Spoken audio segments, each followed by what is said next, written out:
Hello everyone, this is Neil Barton from dbVisit. We have a presentation here that we're going to walk through. This is from our learnings and takeaways from the Oracle Cloud World 2024 back in September in Las Vegas. And we've got some content that we've put together that covers the areas around dbVisit space and the database space and the learnings that we got from the various sessions, as well as conversations with both Oracle resources at the show and also customers and partners that we saw on the trade show floor. So with that in mind, let's get started. We had the four of us in Vegas for 3 or 4 days. It was Kelly, Pierre, myself, and VJ. And we did a number of sessions, a number of meetings, and some excellent conversations had over the day. So it was a great couple of days and well worth the exercise for us. So from a dbVisit and a database perspective, there were really 3 core themes during the week in Las Vegas, right? These came through in both the keynotes, Larry and Andy's keynote sessions, and they covered really the core thrust of the space that we play, right? So the first area was, needless to say, Cloud World and cloud and multi-cloud. Given the show is now called Cloud World, needless to say, the focus was on running Oracle in the cloud and the future directions of Oracle and the Oracle Database Engine. Similar to last year, a lot of noise around partnerships with the big 3 hyperscalers. Last year they announced their partnership with Microsoft and Azure. About 6 months ago they announced a similar partnership with Google, and this year at the show, or the day before the show, they announced their relationship with Amazon. So they now have a partnership with AWS, and that really wraps out the 3 big hyperscalers. And we'll talk about this in a little bit more detail shortly.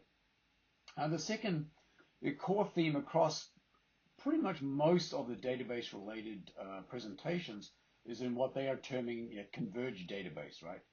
So this is where Oracle is expanding the capabilities of their database to incorporate more modern data types, more modern workloads, and development styles. The goal from an Oracle perspective here is to be able to run one database, Oracle obviously, for all of your workloads, rather than installing and managing specialized databases such as MongoDB and GraphDB, etc. Right? And Oracle's also adding more AI-related capabilities into the database to help in those areas. The thing that was interesting is they mentioned they will be moving their internal applications and components, such as Fusion, to run on Autonomous in the coming months and years. The third big area, needless to say, was AI, right? For the broader show, not necessarily just related to us, but the broader cloud world, AI was by far and away the biggest focus, both in terms of how AI is integrated within the database and the data-related aspects of their platform, as well as how you can actually use AI within OCI infrastructure itself for pure AI capabilities, such as large language model training, etc. So those are the 3 big main themes that came out of the show as it relates to us. And what we want to do now is just walk through those. So the first one, let's start with cloud. This is a slide they put up that cover what is the current footprint of both OCI in across the globe, as well as where they have embedded OCI within the partner data centers, so within Azure and within GCP, and as we get into 2025 within AWS. So a pretty broad range and growing number of OCI data centers, particularly when you look at how they've got partnerships with Google and with Azure today. The last big one obviously was, as Larry terms it, right, multi-cloud strategy. So a year ago, Oracle formed a partnership with Azure. 6 months ago, they had a similar announcement with Google. So no real surprise that at this show, the announcement was a partnership with AWS. So now they've got partnerships with all 3 of the big hyperscalers, and In summary, this is Exadata and autonomous database infrastructure co-located within the data centers. So in this case, within the AWS data center, to give customers really high performance, low latency connections between the Oracle databases and the cloud services within AWS, right? Generally, right, the perception here is from a customer perspective, what they want is to feel like it's an AWS service. They want to be able to back up into S3 buckets. They want to be able to have native integrations between AWS components and the Oracle database. So they don't want to move data from OCI into AWS to run something like SageMaker and then push stuff back into Oracle in OCI. What they want to do is do that within the AWS infrastructure. So they can do much more seamless zero integration work. The other area around billing, I as a customer just want a single AWS bill. I don't want to pay a bill for AWS and a separate bill for OCI. Just give me one bill that has everything. I want integrated security, so I want to use my OCI, my AWS security. I want to just apply that to the Oracle database, as well as, and this applied again for all three of the platforms, Azure, Google, and Amazon. I've got spending commitments within Amazon. I want to be able to apply those to my database infrastructure. And that can't be done if I've got my database in OCI. So by having the co-location and a partnership with Amazon, my Amazon commitments can be applied to the database layer, which is a significant value add for customers. In terms of AWS rollout, they will be having it in preview in one region by the end of this year, and then launching into other regions as we get into 2025 based on demand. So there was no commitment to which regions those would be. I suspect they'll just wait and see how that plays out and deal with demand as they roll out. During the session, they announced kind of a number of regions that have got co-location. So for Azure, they currently have it GA in 7 regions, and for Google, they have GA in 4 regions, with 14 more planned for GCP and 24 more planned for Azure. But really, if you take a step back and listen to some of the comments during the conversations that Larry had on his keynote and Andrew in his keynote, they want to have the database wherever you want it to be. So rather than force you to come to OCI, if you as a customer have committed to Azure or to Amazon, they want to be able to have the database there so you can take advantage of it without having to jump through any extra hoops. The other area falling into the cloud platform is what they're terming this converged data management platform. So this is really expanding both the capabilities of the Oracle database to support more modern and newer data types and workloads, such as your graph databases, document stores,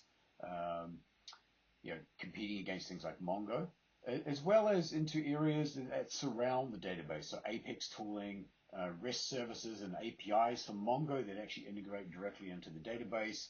And what we're seeing is Oracle trying to pitch their database engine as one platform to do everything for you, the customer, so you don't need to go and install multiple different platforms and manage it through multiple different tooling.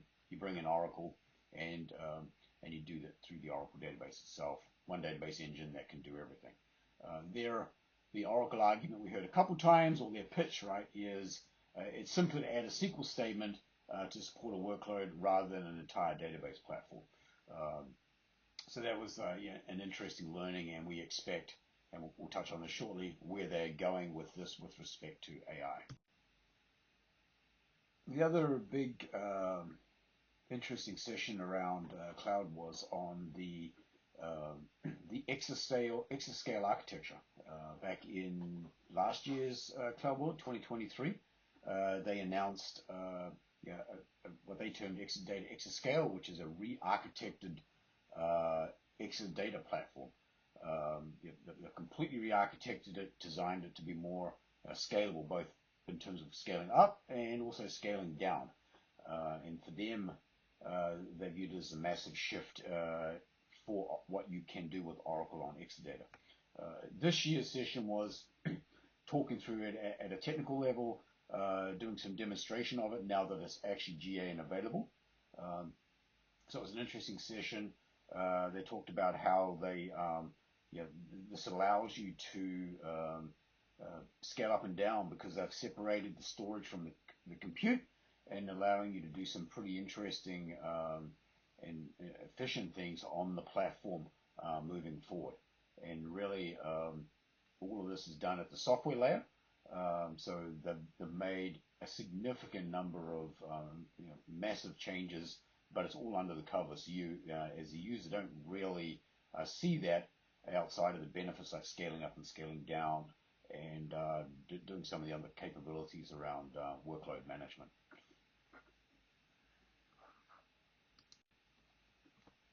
One of the interesting features they showed and demoed as part of the Exascale session was around thin cloning. And for Exascale, they've completely reimagined it. And at a low level, they've actually done it as a distributed operation where the storage service actually performing the out of place writes, and that allowed them to do some very fast clones.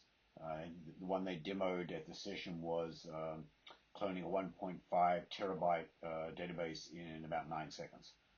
So that was an interesting capability, great set of features for development and testing. And one of the other, I think, interesting aspects of the thin cloning available in Exascale is the ability, once you've cloned a database, you can delete the source database without actually impacting the downstream clone. So, an interesting set of capabilities to be able to take advantage of on this platform. So if we move away from cloud onto the second theme here, the converged database, which is how they are terming both the database itself and the surrounding set of infrastructure where you interact with the database, really with a heavy focus on supporting different workloads, different database types, and when we talk about next slide, we'll get into Apex, how they're going to start to bring AI into this database ecosystem, both at the database layer itself, but also the tooling and security layers that sit adjacent to the database. But one of the interesting set of developments that they're focusing on around the converged database, and this was mentioned both in Larry's keynote, Andy's keynote, and a couple other sessions, like the 23 AI roadmap that we'll cover shortly, was around how they're starting, or they're beginning the process of infusing AI into code development. So for those people that are using Apex to develop code, develop low-level, low-code applications, what they're wanting to do is allow you to define or create the application using generative AI. So they, again, no real, it's very early stages for this, but you can see the direction where they are starting to bring in AI into aspects of the data ecosystem to try and speed up development and reduce the manual efforts. And this Apex plus AI was a significant content that they talked through in multiple sessions. So it's still very early days for this, but we see a pathway towards faster and easier development, and it's obviously going to take some time, but we can see the direction from Oracle on this front. The last theme really was around 23 AI. What's the roadmap? And where's it going? We've had 23 AI out, or 23C out. Now it's AI renamed. There was a session covering the roadmap, both in terms of short term over the next 6 to 9 months, but also future directions beyond that. So some interesting learnings there. The obviously the first thing here we'll touch on is the immediate roadmap and timeline. So we've got 23.6 slated to come out. They're saying in October of this year, and then 23.7 coming out in January. No real surprise. This is just a continual following of their standard release schedule. And the interesting, from my perspective, the interesting conversation or lack of, I guess, in this case was there was no announcement, no specifics around when 23 AI will be provided for on-premise deployments. They explicitly excluded that topic.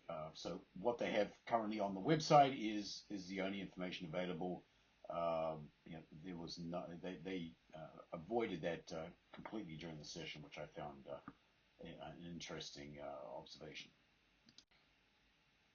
If we look at the short-term improvements that they're expecting to do in 23 AI, this really ties back to their converged database theme, right? So adding interesting capabilities around JSON stores and that and then from an AI perspective, improving things like vector search, adding property graph and property graph algorithms into the database engines, and then some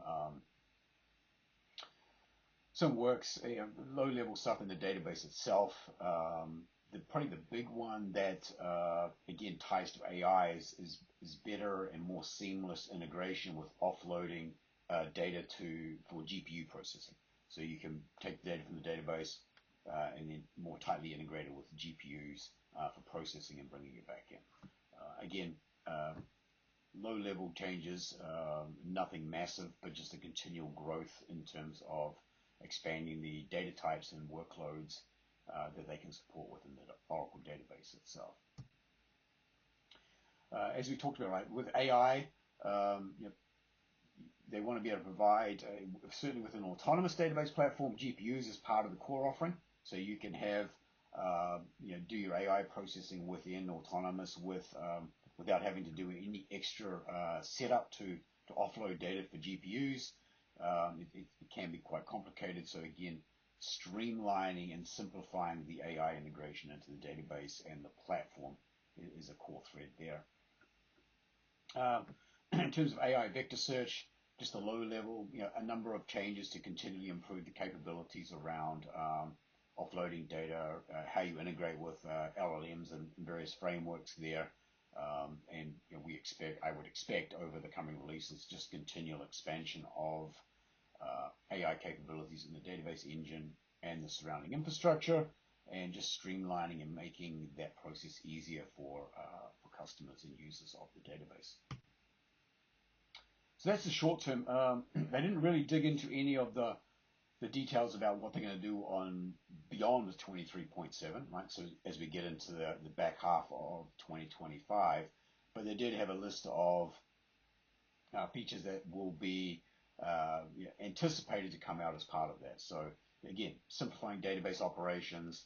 They want to integrate with open table formats such as Apache Iceberg, which has become very popular, particularly in the analytics space and the data science space. So having support for Iceberg is pretty much expected these days if you're running analytics environments. Tools for heterogeneous migrations was an interesting conversation. That's where what they're talking about here is providing tooling to allow you to migrate from something like Postgres or MySQL into Oracle. So if you want to bring a different database engine and load that data into an Oracle database, they want to provide tooling to streamline and assist in that process.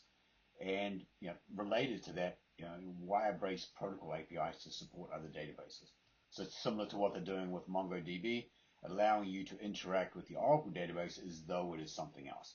Again, bringing data into Oracle, into this converged database platform, providing APIs to allow your applications and app development to think and act like something else. The anticipation there obviously is that streamlines the database migration process. And improved patching and upgrades. Again, how do we streamline the process was really the theme here from them. Support timelines, pretty straightforward here. Nothing really to talk about. They'll just continue to support as per normal.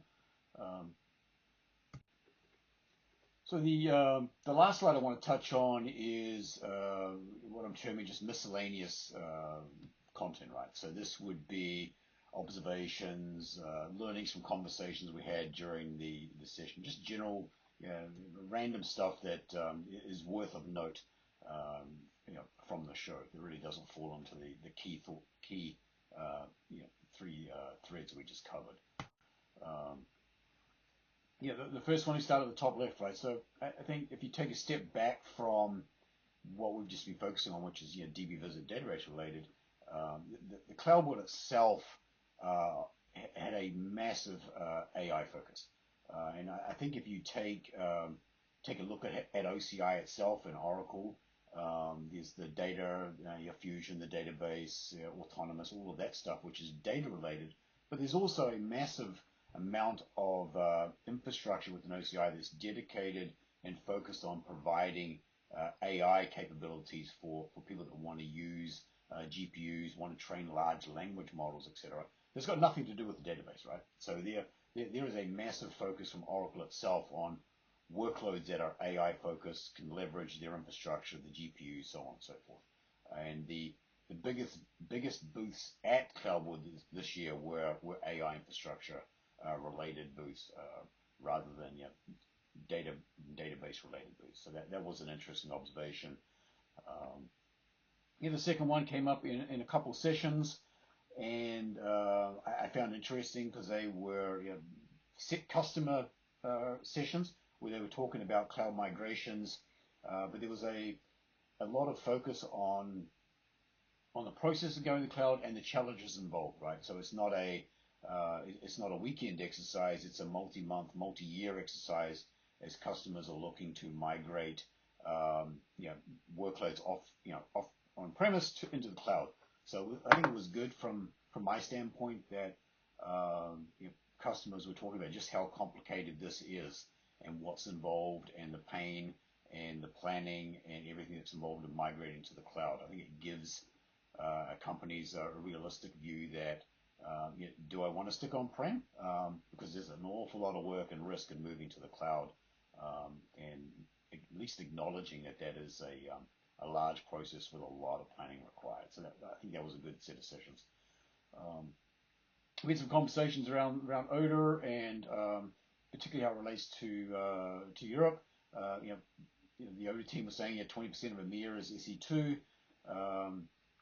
The AMD chip SE2 support's only available on Odor, and 23AI is currently only Exadata and Odor supported. So the Odor team was really focused on what they're terming AI in a box. If we've got SE2 on Odor and it's got vector searches and stuff, can we pitch AI in a box from an Odor platform standpoint? So that was fairly interesting. One of the other things that came up with internal conversations was around Oracle starting to realize that the way they interact with both partners and customers with respect to selling into the cloud, I think they're starting to learn that it's a different beast. So they're starting to include partners in cloud deals more. They're starting to hire salespeople, and from Amazon and from Azure, hire salespeople that are more customer orientated because of just the nature of selling into the cloud. So there's been I think an internal shift in terms of the type of salespeople they're looking for as they try to push more and more sales to be cloud rather than on-premise. So that was an interesting session. But overall, it was an excellent few days. Lots to learn, and lots to learn in respect to how it's going to impact us in the dbVisit database space and database realm. And hopefully you found these slides to be valuable. And obviously, if you have any questions, reach out to the relevant people here at dbVisit. We'll be happy to chat further. Thank you. Have a good day.